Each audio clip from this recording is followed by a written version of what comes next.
Melisa balamız bizə gələndə hər iki bu çanaqda şarikləri yox idi və bu çanaq displaziyası var idi.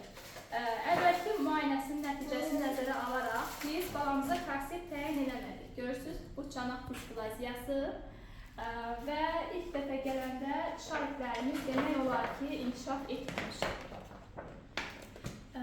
Biz neynədik? 21 gün müddətində fizioterapiya müalicəsi apardıq və heç bir korsetdən istifadə etmədik. Sadəcə fizioterapiya, idmanlar, reabilitasiya apardıq və bu günün nəticəsi üzünüzü güldürür. Artıq nəticəyə baxırıq.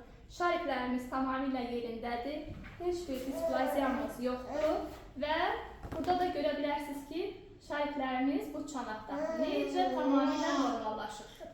Və bu şirin şəkər balamızı bugün tam sağlam şəkildə, bu çanağı tam sağlam şəkildə həm oturmağında, həm birləşməyində, irəliləyişlər olan bir vəziyyətdə yollayırıq evinə.